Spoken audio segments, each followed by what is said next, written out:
기도하겠습니다. 하나님 아버지 감사합니다. 우리 믿음 3구역 한 구역에서 만나게 하시고 함께 하나님과 교회를 섬기며 교제하며 구역을 아름답고 행복하게 만들어 갈 수 있게 하신 것 하나님의 은혜인 줄로 믿습니다. 수화고에 쓰는 우리 구역장, 권찰, 모든 구역원들이 한 마음으로 하나님 안에서 예배하게 하시고 또한 서로를 위하여 기도하게 하시며 더욱더 사랑이 넘치는 구역 되게 하여 주옵소서. 감사드리옵고 예수님의 이름으로 기도드립니다. 아멘. 할렐루야. 오늘도 우리가 말씀에 집중해서 하나님 주시는 은혜를 우리 마음속에 새기는 귀한 시간이 될 수 있기를 바랍니다. 우리가 종종 바쁘게 살다 보면 또는 나이 때문에 여러 가지 상황들이 헷갈리는 경우가 있을 때가 있습니다. 어느 권사님이 그 교회에 남자 청년 하나가 이제 귀에 문제가 있어가지고 병원에 입원을 하게 됐습니다. 이제 가면서 이런저런 얘기를 하고 이 남자 청년이 달팽이관에 문제가 생겨서 지금 귀도 잘 안 들리고 균형도 잘 안 잡히고 어려움도 있는데 우리 다 같이 기도해야 되겠다라는 마음으로 병문안을 갔죠. 병문안을 가서 이 권사님이 이제 기도를 하게 되셨습니다. 하나님 사랑하는, 이름은 뭐 누구든지 간에 하여튼 철수 청년, 이렇게 병원에 입원하게 됐습니다. 하나님께서 꼭 우리 청년 나팔관을 고쳐주셔서 하나님 은혜로 여전히 회복될 수 있도록 도와주십시오라고 간절한 마음으로 기도를 하니까 이 청년이 가만히 눈을 감고 있다가 권사님을 톡톡 치면서 권사님, 저는 나팔관이 없습니다. 남자입니다. 이렇게 얘기를 하더랍니다. 달팽이관하고 나팔관 좀 어렵긴 한데 이게 우리가 그런 일에도 헷갈리는 경우가 있습니다. 하나님이 그런 상황에서 그 기도를 들으신다면 어떻게 응답하실까요? 알아서 잘 응답하시겠죠. 하나님이 야 틀렸다 이놈아 뭐 이렇게 얘기하지 않으시고 잘 해결해 주실 줄로 믿습니다. 잠이 오시는 것 같아서 제가 싱거운 얘기 하나 했으니까 계시고 우리 말씀에 집중했으면 좋겠습니다. 자, 오늘 우리가 사무엘하 9장 말씀을 다 같이 읽었습니다. 말씀의 살핌 1번을 보겠습니다. 다윗의 친한 친구는 누구였습니까? 그는 어떻게 되었습니까? 여러분 1절을 봅니다. 다윗이 이르되 사울의 집에 아직도 남은 사람이 있느냐? 내가 요나단으로 말미암아 그 사람에게 은총을 베풀리라. 다윗이 이야기합니다. 여러분 성경에 나오는 인물 중에 가장 이렇게 깊은 우정 관계를 보여주는 인물을 꼽으라고 한다면 다윗과 요나단입니다. 근데 요즘 이 다윗과 요나단이라고 하는 이름도 이렇게 잘 몰라서 헷갈리는 분들도 계시던데, 다윗 하면 그 친구 요나단이 늘 따라오게 되죠. 두 사람이 정말 깊은 관계가 있었고 서로 존중하고 우정이 깊은 그런 관계였습니다. 그런데 안타깝게도 이 두 사람이 운명이 갈리게 되죠. 사실은 다윗과 요나단이 그냥 친구 관계일 뿐만이 아니라 사실은 또 다른 혈연의 관계도 있었습니다. 다윗이 사울왕의 사위였고 요나단은 사울왕의 아들이니까 다윗과 요나단은 친구이기도 하면서도 무슨 관계가 되죠? 천한매부관이 되네요. 그죠? 그런 관계였습니다. 그런데 안타까운 일이 벌어지게 됩니다. 사울왕이 다윗을 굉장히 어떻게 했나요? 미워했습니다. 너무너무 미워했습니다. 미워하는 정도가 아니라 증오했고 심지어는 죽이려고까지 했습니다. 어떤 일이 있었냐면 다윗이 이렇게 사울왕을 위해서 악기도 연주하고 그의 영혼을 위로해주고 이렇게 좋은 사위 역할을 감당했음에도 불구하고 사울왕이 다윗을 향해 던진 창이 다윗 뒤에 있던 벽에 박힐 정도로, 여러분 창이 벽에 박혔다라고 하는 거 정말 극심한 분노의 마음을 가지고 죽이려고 창을 던졌다라고 볼 수 있죠. 그 일뿐만이 아니라 다윗이 어디에 있는지, 도망친 다윗이 어디에 있는지 소문만 들으면 사울왕이 쫓아다니면서 다윗을 죽이려고 했습니다. 물론 성경에서는 이제 사울이 악령에 사로잡혀서라고 표현하고 있지만 사울이 얼마나 다윗을 미워했는지 우리가 생각해 볼 수 있는 사무엘서에 기록되어진 많은 내용들이 있습니다. 여러분 혹시 관심 있으시다면 세왕 이야기라고 하는 굉장히 좋은 책이 있습니다. 얇고 읽기 좋은 책이 있는데 읽어보면 정말 그때 이 세 왕에 얽힌 이야기를 우리에게 깊은 영성을 전해주는 그런 책입니다. 기회가 되면 한번 읽어보셨으면 좋겠습니다. 그런데 이 요나단이 다윗보다 먼저 세상을 떠나게 됩니다. 무슨 일 때문에? 그의 아버지였던 사울 왕과 요나단이 블레셋 민족과 전쟁을 벌이다가 두 사람이 한 날 다 죽게 된 거죠. 그러면서 이제 사울 왕의 왕가가 다 몰락하게 됩니다. 이스라엘의 첫 번째 왕이 사울 왕이었는데 자연스럽게 이제 이미 기름 부음을 받고 있었던 다윗이 이스라엘의 두 번째 왕이 되는 것은 당연한 수순이었겠죠. 이제 다윗이 왕이 되었고 나라가 조금 평안해졌습니다. 다윗에게 있어서 요나단은 어떤 존재였을까요? 우리가 조금 전에 말씀드린 대로 생각해 보면 다윗과 요나단은 굉장히 친한 친구였습니다. 그런데 요나단이 사울의 아들이었고 전쟁터에서 죽었습니다. 이 상황에서 본다면 다윗이 요나단의 죽음을 슬퍼하는 건 당연합니다. 그건 뭐 친구고 또 혈연 관계이기도 하고 굉장히 깊은 마음으로 요나단을 좋아했으니까 그의 죽음이 굉장히 슬펐겠죠. 하지만 그 이후의 문제는 좀 다를 수 있습니다.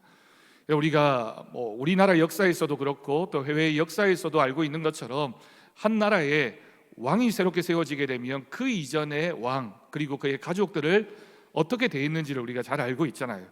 후환을 남기지 않기 위해서 그 이전의 왕의 가족들을 일반적으로 다 하여튼 처리하고 죽이는 것이 일반적인 모습이었습니다.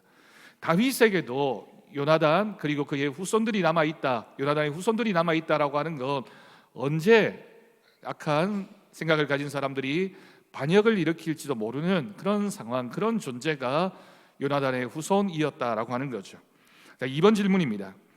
다윗을 죽이려고 했던 사울이 죽은 후 다윗 왕은 사울의 집에 남은 사람을 찾았습니다. 그 이유는 무엇입니까? 그냥 일반 역사라면 왜 찾았을까요? 아마 그냥 역사라면 죽이려고 찾았을 겁니다. 한 사람도 남김없이 후환을 없애야지만 자기의 왕권이 더욱 강화되어지고 혹시도 모를 일을 미연에 방지할 수 있는 그런 일이, 그런 목적이 있었기 때문이겠죠. 하지만 1절에서 3절까지의 말씀 보면 다윗의 마음은 그렇지 않았습니다. 다윗은 사울의 집안에 은혜 베풀기를 원합니다. 여러분, 은혜라고 하는 건 본래부터 사실은 많이 가진 사람, 권력이 있는 사람, 누리고 있는 사람이 그렇지 못한 사람에게 베푸는 것이 일반적인 모습이잖아요. 지금 상황이 바뀌었습니다. 다윗은 권력을 가지고 있고 왕이 된 사람이고 요나단의 후손들은 이제 죽음의 위기 앞에 놓여져 있는 그런 존재였습니다. 다윗은 사울의 집안에 은혜 베풀기를 원합니다. 다윗이 했던 일이 무엇입니까? 사울 집안의 종이었던 시바를 불러 사울의 집에 남은 사람이 있는지 묻습니다. 그러자 이 시바가 조심스럽게 다윗 왕에게 그 상황을 얘기하게 되죠. 요나단의 아들이 하나 있습니다. 다리에 장애가 있다라고 왕에게 보고했습니다. 다윗이 이제 그의 후손에 관한 이야기를 들었다라고 하는 거죠. 자, 3번 질문입니다. 다윗은 사울의 집안에 남은 사람을 데려오게 했는데 그는 누구였으며 당시 그의 상태는 어떠했습니까? 다윗은 사람을 보내서 마길의 집에서 무비보셋이라고 하는 사람을 데려오게 됩니다. 아마도 사울 집안이 다 몰락해 버렸기 때문에 그래도 사울 왕을 불쌍히 여겼던 누군가가 이 사람이 그의 후손이었던 무비보셋을 안타깝게 여겨서 자기의 집에 거둬들이고 보호해주고 있었던 것으로 보여집니다. 무비보셋은 사울 왕의 손자였고요, 요나단에게는 아들이었습니다. 다윗에게 나와서 이제 무비보셋이 이 다윗 왕에게 이렇게 얘기합니다. 나는 당신의 뭐라고 얘기합니까? 종입니다 라고 겸손하게 얘기했죠. 사실은 겸손이라고 표현할 수도 있겠지만 살아남기 위한 방법이지 않을까요? 지금 다윗이 어떤 마음을 품고 있는지 무비보셋은 모르잖아요. 이 사람이 어떻게 나를 대할는지 알지 못하는 상황이기 때문에 혹시라도 다윗 왕이 다르게 마음을 먹으면 내가 이렇게 불려온 것은 나를 죽이려고 찾았구나, 불렀구나 라고 생각할 수 있는 그런 상황입니다. 우리가 사극에서 이런 장면을 참 많이 보잖아요. 이런 일들이 이제 있었습니다. 4번입니다. 다윗은 7절 말씀에서 무비보셋을 어떻게 배려했습니까? 7절을 우리 다 같이 보겠습니다. 7절 말씀입니다. 다윗이 그에게 이르되 무서워하지 말라. 내가 반드시 내 아버지 요나단으로 말미암아 내게 은총을 베풀리라. 내가 내 할아버지 사울의 모든 밭을 다 내게 도로 주겠고 또 너는 항상 내 상에서 떡을 먹을지니라 이야기했습니다. 여러분, 다윗은 지금 두려워 떨고 있는 무비보셋에게 내가 너에게 은혜를 베풀겠다라고 얘기합니다. 근데 누구를 보아서요? 너의 아버지 요나단으로 말미암아, 내가 요나단과 친구이기 때문에, 내가 요나단을 너무 사랑하고 아꼈기 때문에 그 사랑을 내가 잊지 않고 너에게 은혜를 베풀겠다. 그러면서 이 다윗이 무비보셋에게 했던 두 가지 행동이 있습니다. 첫 번째, 어떤 일을 했습니까? 사울 집안의 원래 땅, 원래 소유였던 그 밭을 무비보셋에게 주었습니다. 여러분, 그 당시에 지금도 우리나라가 이제는 농업 국가가 아니지만 이 당시에 밭을 그 사람에게 준다라고 하는 건 어떤 의미가 있습니까? 그 사람이 이제 앞으로도 살아갈 수 있도록 여건을 만들어 주는 겁니다. 경제적인 필요를 채워 주는 거죠. 땅이 있으면 그 땅을 통해서 이제 평생 동안 먹고 살 수 있게 됩니다. 또한 여기에는 또 다른 의미가 있습니다. 사울 왕이 가지고 있었던 밭을 무비보셋에게 주었다라고 하는 건 어떤 의미입니까? 다윗이 사울 왕의 그 관계, 그 가족 관계를 부정하거나 아니면 없애버리려고 하지 않고 무비보셋을 사울 왕과 요나단의 손자와 아들로 인정해 주겠다, 내가 이 집안을 보호해 주겠다라고 하는 의미가 이런 행동을 통해서 담겨져 있다라고 볼 수 있습니다. 두 번째도 중요합니다. 어쩌면 두 번째가 더 중요하죠. 어떤 행동을 했습니까? 항상 무비보셋으로 하여금 다윗의 상에서 떡을 먹도록 배려합니다. 여러분, 한 상에서 밥을 먹는다라고 하는 건 특별한 의미가 있죠. 특히 왕과 함께 그 자리에서 밥을 먹는다라고 하는 건 그 사람을 이제 우대해주고 인정해주는 겁니다. 그리고 또 다른 의미는 내가 너를 안전하게 지켜주겠다라고 하는 의미가 있죠. 그러니까 다윗이 자신에게는 정적이라고 할 수 있는 사울, 요나단, 그의 아들 무비보셋까지 그 모든 집안에 되어져 있던 일을 무비보셋에게 묻지 않고 배려해주고 인정해주고 또 존중해주고 보호해주는 모습이 7절 말씀에 기록되어져 있습니다. 다윗이 어떤 마음이었을까요? 자, 5번입니다. 다윗의 배려에 무비보셋은 어떻게 응답했습니까? 자, 8절을 봅니다. 무비보셋이 다윗에게 이렇게 얘기합니다. 이 종이 무엇이기에 왕께서 죽은 개 같은 나를 돌아보시나이까? 라고 말하면서 어쩔 줄 몰라 합니다. 여러분, 이스라엘 문화에서는 개라고 하는 이 짐승 동물이 굉장히 비하하는, 그러니까 나쁜 표현의 어떤 말이거든요. 우리도 욕할 때 개라고 하는 단어가 들어가면 상스러운 욕이 되는 것처럼 이스라엘도 문화에서는 마찬가지였습니다. 근데 그 개가 죽은 개입니다. 그러니까 나를 죽은 개 같이 여기는 게 마땅한데 어떻게 나에게 이렇게 잘 대해줍니까? 무비보셋이 이제 깜짝 놀랐던 거죠. 내가 죽을지도 모른다. 나는 이제 끝이다. 아니, 혹시 생명은 구한다 할지라도 나를 내치거나 나에게 혹시라도 남아있을 만한 것들을 다 빼앗을 것이다 라고 생각했는데, 재산도 다 물려주고 인정해줄 뿐만 아니라 내가 너와 함께 먹을 것이다, 너를 지켜줄 것이다, 보호해줄 것이다 라는 말을 들었을 때 무비보셋의 마음 가운데 안심하는 마음도 들고 감사하는 마음도 들었습니다. 자, 6번입니다. 한 걸음 더 나아가서 다윗은 사울 집안에 남아있는 사람들을 어떻게 배려했습니까? 9절과 10절 말씀을 보면 쭉 기록되어져 있는데, 다윗은 남아있는 사울의 가족에게 사울의 분깃을 다 주었고요, 무비보셋은 항상 왕의 상에서 떡을 먹도록 허락했습니다. 정말 적극적으로 다윗 왕이 사울 왕의 집을 보호해주고 있는 모습을 우리가 이 말씀에서 읽을 수가 있습니다. 다윗은 이 정도의 넓은 마음과 배려하는 마음을 가졌던 인물이다 라고 볼 수 있죠. 여러분, 다윗이 어떻게 이렇게 할 수 있었을까요? 어떤 마음이 있었기 때문일까요? 그 마음 중심에 어떤 마음이 있었을까요?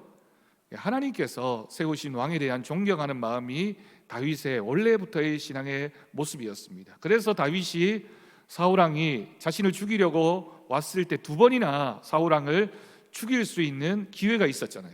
근데 다윗이 그 기회 때마다 뭐라고 얘기합니까? 내가 당신을 죽일 수 있지만 하나님께서 기름 부어 세우신 왕이기 때문에 내가 당신을 죽이지 않겠습니다, 어떻게 하지 않겠습니다 라고 하나님이 세우신 왕이라고 하는 인정하는 마음이 다윗에게 이미 있었습니다.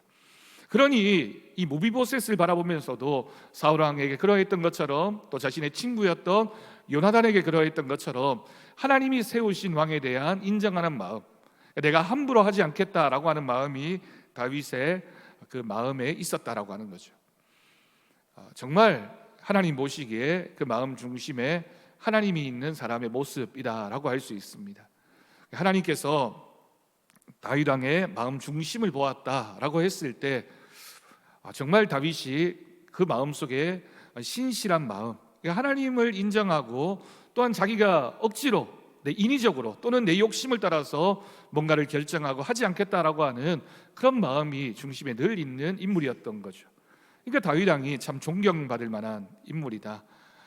권력이라고 하는 것을 내 마음대로 사용하지 않고 하나님을 인정하고 다른 사람도 배려해 줄 줄 아는 그런 마음, 그런 믿음을 가진 사람이 다윗이었다라고 생각할 수 있겠습니다. 자, 7번 질문입니다. 무비보셋에게는 어떤 장애가 있습니까? 그리고 무비보셋과 어린 아들은 다윗에게 어떤 대우를 받으면서 남은 여생을 살았습니까? 무비보셋에게 신체적인 장애가 있었습니다. 어떤 장애였습니까? 두 다리가 불편한 장애인이었습니다. 그럼 사실 이스라엘의 이 문화에서 특히 이제 제사법과 관련해서 또는 정결법과 관련해서 다리를 전다 또는 장애가 있다라고 하는 게 그 당시에서는 좀 부정하게 여겨지는 때였습니다. 그래서 하나님 앞에 제사를 드릴 때도 너희가 이런 것을 드려서는 안 된다라고 할 때 동물마저도, 짐승마저도 장애가 있는 것을 드려서는 안 된다, 완전한 것, 깨끗한 것을 드려야 된다라고 하는 그런 계명이 있을 정도였죠. 그런 의미에서 본다면 이 무비보셋은 장애가 있었다라고 하는 건 이제 왕이 될 만한 그런 자격이나 또는 다른 사람들에게 볼 때 저 사람은 하나님 앞에 뭔가 문제가 있어서 이런 장애를 얻은 것이다라고 하는 그런 이제 문화 속에 살고 있었던 인물이다라고 하는 거죠. 그러니까 어떻게 보면 굉장히 불쌍하기도 하고 또 한편으로는 남에게 무시당할 수도 있는 그런 형편 가운데 있는 인물이었습니다. 다윗이 무비보셋이라고 하는 인물을 자기 마음대로 어떻게 버려두거나 모른 채 하거나 적극적으로 꼭 죽이거나 이렇게 벌하진 않는다 하더라도 모른 채 버려두어도 누구 하나 다윗을 향해서 너무하다라고 얘기하지 않는 그런 상황이었지만 다윗은 장애가 있던 무비보셋을 존중하고 인정해 주었고 더더군다나 자기의 상에서 같이 먹었다라고 하는 것, 그가 어떤 장애가 있든 어떤 문제가 있든 어떤 가족 배경이 있든 나는 이 사람을 존중한다, 챙겨준다, 이 사람은 나와 동일한 그런 위치에 있는 사람이다라고 인정하는 그런 마음이 다윗의 행동을 통하여 표현되어졌다라고 볼 수 있습니다. 자, 조금 더 깊게 들어가 보겠습니다. 스텝 2, 말씀의 깨달음입니다. 1번, 사울 집안이 멸망하자 무비보셋은 홀로 남게 되었습니다. 무비보셋의 그때 상황이 어떠했을지 무비보셋의 입장에서 말해보세요. 지금 무비보셋에게 가장 필요한 것은 무엇이겠습니까? 여러분, 무비보셋의 마음이 어떠했을까요?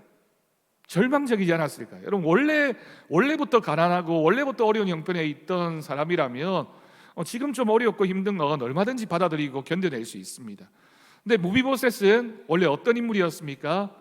왕자였습니다. 그리고 사울 왕의 그 집안의 입장에서 본다면 사울 왕의 뒤를 이어서 요나단이 왕이 될 것이고 또 요나단이 왕이 되고 나면 그 이후에는 자신이 또 왕이 될 수도 있는 그런 상황 가운데 있었던 거죠.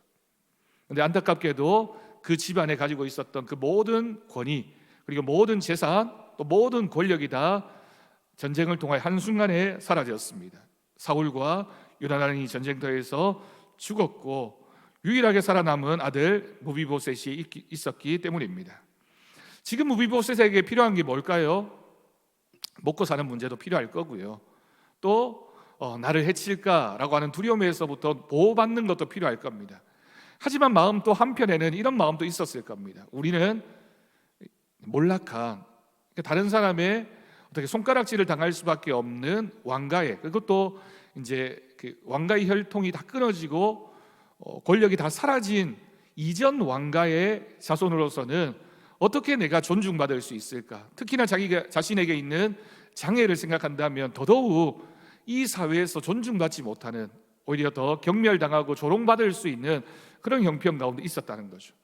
이전에는 사울왕의 손자 요나단의 아들이라고 하는 것이 자신에게는 굉장히 큰 자랑이고 자부심이었겠지만, 지금 상황에서는 그것이 가장 부끄럽고 가장 다른 사람들로부터 조롱받을 만한 그런 형편이 되었던 것입니다.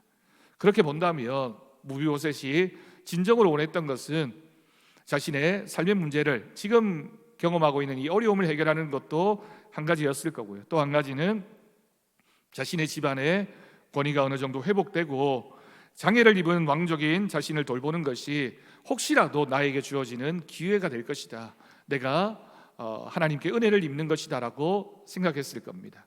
다윗이 이 두 가지를 다 해줍니다. 경제적인 배려를 했을 뿐만이 아니라 이제 그 전대의 왕의 아들 그리고 손자로서의 그 모습을 왕의 식탁에서 함께 먹는 모습을 통하여 다 인정해주는, 그 권위를 회복해주는 그런 배려를 했다라고 볼 수 있습니다. 다윗이 아무리 좋은 마음을 가졌다 하더라도 그냥 눈에 보기에는 좀 부담스럽지 않았을까요? 이렇든 저렇든 자신과 적대시하고 싸웠던 집안이잖아요. 집안과 집안으로 싸웠던 거기에 남겨진 사람이고, 그렇다면 자신이 죽이지는 않다 하더라도 경제적으로 어느 정도 보상해 준다 할지라도 늘 곁에 두고 함께 식사를 한다는 것, 그 장면을 통해서 자신을 죽이려고 하고 자신을 위협했던 사울왕도 생각날 거고요. 또 비참하게 전쟁터에서 죽었던 자신의 친구 요나단의 모습도 기억나게 될 거고요. 혹시라도 주변의 신하들이 무비보셋 곁에 가서 쏙닥쏙닥 되는 얘기 들으면 혹시 나에게 이상한 마음을 품고 뭔가 계획하고 있는 것이 아닌가라는 그런 마음도 들 수 있으니까 멀리 보내버리는 게 다윗의 입장에서는 더 나을 수도 있습니다. 하지만 다윗은 그렇게 하지 않았습니다. 아버지가 없는 상황에서 자기를 돌봐달라고 말할 처지가 못 되었던 무비보셋을 이 말 못한 상황을 미리 헤아려서 사울 가문의 사람을 찾았고, 어떻게 인정해 줍니까? 왕자같이 대접함으로써 배려했습니다. 이것은 무비보셋이 스스로 할 수 없는 일이었던 거죠. 누군가 배려해 줄 때만 될 수 있는 일이었는데 그것을 다윗이 했습니다. 우리가 성경에 나오는 인물 중에 예수님을 예표하는 여러 인물들, 요셉이 대표적인 인물이고 이런 인물들이 있는데 다윗의 모습도 이런 모습을 통하여 용서해주고 배려해주고 이렇게 섬겨주는 모습을 통하여 다윗이 정말 위대한 신앙의 인물이었다라고 하는 것을 볼 수가 있습니다. 자, 2번입니다. 배려, 영어로는 caring이라고 되어 있네요. 여러분, care라고 하는 게 돌본다라는 의미인데, 요즘 목회에서도 목회 돌봄이라고 해서 돌봄 사역이 굉장히 중요한 사역의 내용 중에 하나입니다. 돌본다라고 하는 게 어떤 의미일까요? 누군가를 우리가 돌보아 준다. 뭘 돌보아 줍니까? 그 사람이 필요한 것, 어려움을 겪고 있는 것, 지금 당장 불편한 것, 그 사람에게 부족한 것을 내가 이렇게 노동력이 되었든 물질이 되었든 마음이 되었든 대화가 되었든 그것들을 채워주는 게 돌보는 거잖아요. 그 사람이 지금은 좀 부족하지만 원래 일상의 삶으로, 정상적인 삶으로 돌아올 수 있도록 잘 이렇게 배려해 주는 것이 돌봄이라고 할 수 있습니다. 이 배려의 사전적 의미가 도와주거나 보살펴 주려고 마음을 쓰는 것이죠. 상대방이 처한 환경에 대해 사랑과 관심을 가지고 잘 보살펴 주는 것을 말합니다. 그래서 여러분, 우리가 돌본다라고 할 때 제일 먼저 인간에게 돌보아 주는 경험이 언제 생겨나게 됩니까? 부모가 자식을 돌보아 주는 것을 우리가 돌봄이라고 하잖아요. 돌봄. 그러니까 이 돌봄이 어떤 의미가 있는지를, 성경에서 말하는 돌봄이 어떤 의미가 있는지를 우리가 생각해 봐야 됩니다. 부모가 사랑하는 마음을 가지고 희생하는 마음을 가지고 자녀를 이렇게 챙겨주는 것, 사랑해주는 것이 돌봄입니다. 한자어에 상대방과 처지를 바꾸어 생각하라는 뜻의 역지사지라고 하는 단어가 있습니다. 무비보셋을 생각하며 은혜를 베푼 다윗의 배려심은 어디서 나온 것일까요? 다윗도 무비보셋과 같은 어려운 형편 가운데 처해보고 그런 마음을 가져 보았다라고 하는 거죠. 그렇잖아요. 광야로 도망쳐서 정말 먹을 것도 없이, 그리고 자기를 죽이려고 하는 왕의 권력 앞에서 비참하게 목숨을 구하기 위해서, 원래는 다윗이 뭐로 인정을 받았던 인물이냐면 블레셋 장군 골리앗과 싸워서 이기면서 사람들로부터 칭찬을 받고 인정을 받았던 인물이잖아요. 근데 다윗이 나중에 공경에 처하게 되자 어떤 일을 했습니까? 블레셋 땅에 목숨을 구하기 위해서 도망을 쳐가지고 블레셋 왕에게 나를 좀 보살펴 달라고, 나를 죽이지만 않아 달라고 이렇게 요청하고 정치적인 망명을 했던 인물이 다윗입니다. 나중에 블레셋과 이스라엘의 전쟁이 일어나게 되자 그 전쟁에도 참여해야만 했던 상황이 벌어지게 되죠. 물론 이제 그 블레셋 사람들이 혹시라도 반역이 일어날까봐를 두려워해서 다윗은 그 전쟁에 참여하지 않지만, 사실은 그 일이 어떻게 결정되느냐에 따라서 다윗이 원래 자신의 민족 나라인 이스라엘과 전쟁을 벌일 수도 있는 그런 수모나 수치를 당했던 경험이 있는 인물이 다윗입니다. 그러니까 다윗이 누구보다도 이 무비보셋의 마음을 잘 알고 있었다라고 볼 수 있죠. 자, 갈라디아서 5장 14절 15절 말씀을 우리 다 같이 여러분 받으신 유인물에 있습니다. 같이 읽겠습니다. 온 율법은 내 이웃 사랑하기를 내 자신같이 하라 하신 말씀에서 한 말씀에서 이루어졌나니 만일 서로 물고 먹으면 피차 멸망할까 조심하라. 아멘. 우리 주님이 하신 말씀의 인용입니다. 우리 주님이 네가 이웃을 사랑해야 되는데 내 이웃을 사랑할 때 어떻게 사랑하라고요?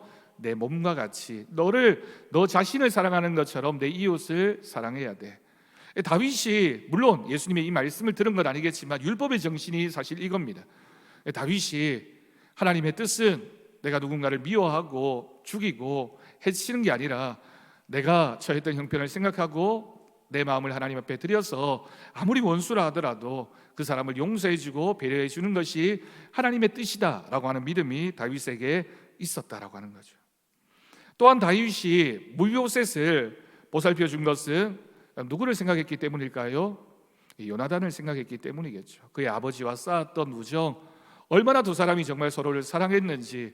요나단도 다윗을 살리기 위해서 자신의 아버지와 싸울 정도였거든요. 아버지에게 그렇지 않다고 다윗을 변호하기도 하고 몰래 도망쳐 주기도 하고 때로는 자신의 아버지에게 이렇게 욕을 먹으면서까지 끝까지 다윗을 보살펴 주었던 인물이 요나단이었습니다. 다윗이 그것을 잊지 않았던 거죠. 요나단은 다윗이 목숨보다 더 사랑한 친구입니다. 여러분, 친구를 목숨보다 더 사랑한다는 것이 참 어려운데 다윗과 요나단은 그런 관계였습니다. 특히나 사울은 하나님께 기름 부은 왕이었습니다. 무비보셋의 입장에서 보면 그래도 왕의 가문인데 왕족과 같은 대우를 해준다는 것은 무비보셋에게 있어서는 어떤 의미가 있냐면, 다윗이 나를 용서해 주었다라는 의미도 있겠지만 조금 더 영적인 의미를 생각해 보면 무비보셋은 하나님께서 나를 용서해 주셨구나라고 이 상황을 받아들일 수 있는 겁니다. 그렇잖아요, 여러분. 전쟁에서 블레셋과의 전쟁에서 졌고요. 누가 보아도 인정하지 않는 사울 왕, 그리고 인정받고 있던 다윗. 사울은 천천히요, 다윗은 만만이라고 백성들이 노래할 때 무비보셋도 그런 상황을 알잖아요.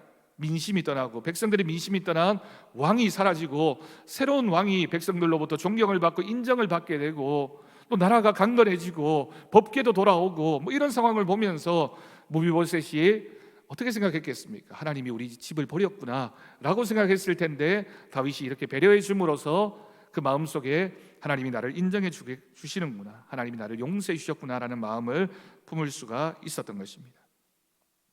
우리가 얻을 수 있는 교훈이 이런 겁니다. 우리가 누군가에게 용서와 배려를 할 수 있는 마음을 가진다는 건 그 사람에게 우리의 마음을 보여주는 것이기도 하지만 상대방에게 누구의 사랑을 보여주는 것일까요? 하나님의 사랑을 보여주는 겁니다. 내가 정말 미워할 수밖에 없는 그 사람, 누가 보아도 내가 미워할 수밖에 없고 내가 적대시할 수밖에 없고 어떻게 하든지 그 사람이 안 되는 것, 잘 안 되는 것 보고 싶은데도 불구하고 내가 그 사람을 선대해주고 배려해주고 용서해주는 것은 내 안에 하나님이 계시다라고 하는 것을 우리가 보여주고 증명해 보여주는 겁니다. 우리 안에 하나님이 계시다면, 우리가 하나님의 사랑을 알고 있다면 우리도 하나님의 사랑을 전하는 사람, 배려하는 사람으로 살아가야 하겠습니다. 자, 3번입니다. 다윗이 무비보셋뿐 아니라 무비보셋의 아들까지 배려한 것과 그의 종 시바를 통해 무비보셋을 왕처럼 잘 섬기도록 배려한 것에는 어떤 의미가 있습니까? 이것을 통해서 깨달음, 바람직한 배려심이 무엇인지 말해 보십시오. 배려는, 진정한 배려는, 오늘 말씀에서 우리가 알 수 있는 배려는 내 입장에서 그 사람을 잘 대해주는 것을 배려라고 하지 않습니다. 배려의 완전함은 뭐냐면, 배려는 상대방의 입장에서 그 사람이 필요한 것, 그 사람이 지금 원하고 있는 것을 잘 챙겨주는 것이 배려입니다. 우리가 그렇잖아요. 내가 이렇게 해놓고 나는 이만큼 했는데 그 사람이 나에게 뭔가 감사함을 표현하지 않거나 뭘 해주지 않으면 저 사람 은혜를 모른다, 저 사람은 왜 저런 마음을 가지지? 라고 얘기합니다.